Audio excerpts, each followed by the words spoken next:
Hi guys, അപ്പോൾ നമ്മളിന്ന് ഉണ്ടാക്കാൻ പോകുന്നത് ഹെൽത്തി ആയിട്ടുള്ള ബേബീസിനൊക്കെ കൊടുക്കാൻ പറ്റിയ ഒരു ചെറിയൊരു പൊടിയേജ് അഥവാ കഞ്ഞിയാണ് നമ്മളിന്ന് ഉണ്ടാക്കാൻ പോകുന്നത്.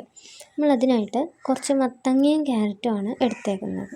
അപ്പോൾ ഇത് അത്യാവശ്യം സ്മോളായിട്ട് തന്നെ അരിയുക. എത്രത്തോളം സ്മോളാക്കോ അത്രയും നല്ലത്.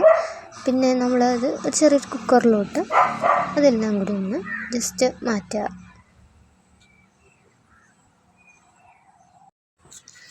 ഇനി നമ്മൾ ചെറിയ ജീരകമാണ് എടുക്കുന്നത്. അത് അത്യാവശ്യം 2-3 എണ്ണം മതിയാവും. പിന്നെ അതിലോട്ടൊരു സ്മോൾ എമൗണ്ട് ഓഫ് ഉപ്പ്, കുട്ടികൾക്കല്ലേ അപ്പോൾ കുറച്ച് ഉപ്പ് മതി.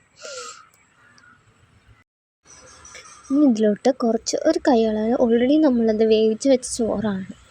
ആ ചോറ് നമ്മൾ ഇച്ചിരി അതിലോട്ട് ആവശ്യത്തിന് കുട്ടികൾക്ക് എന്തോരം കൊടുക്കാമെന്ന് വെച്ചാൽ അതിലോട്ട് ആഡ് ചെയ്ത് ആവശ്യത്തിനുള്ള വെള്ളമായിട്ട് നമ്മളത് കുക്ക് ചെയ്യാൻ വെക്കുക.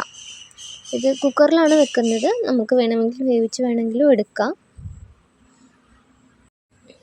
ഇത് നമ്മൾ കുക്ക് ചെയ്യുന്നത് ഹൈ ഫ്ലെയിമിൽ 1 വിസിലും അതുപോലെ തന്നെ ലോ ഫ്ലെയിമിൽ 2 വിസിലും വെച്ച് നല്ലപോലെ കുക്ക് ചെയ്തെടുക്കാം. നല്ലപോലെ ഇത് വേവണം. എന്നിട്ട് നമ്മളൊരു മിക്സിയുടെ ജാറിലോട്ട് മാറ്റി ഏത് പരുവത്തിലാണോ നിങ്ങളുടെ കുട്ടികൾ കൊടുക്കുക ആ ഒരു കൺസിസ്റ്റൻസിയിൽ തന്നെ ഇത് നല്ലപോലെ അരച്ചെടുക്കുക. വെള്ളം ആവശ്യത്തിന് ചേർത്തെടുക്കുകയാണ് ഞാൻ ചെയ്യുന്നത്.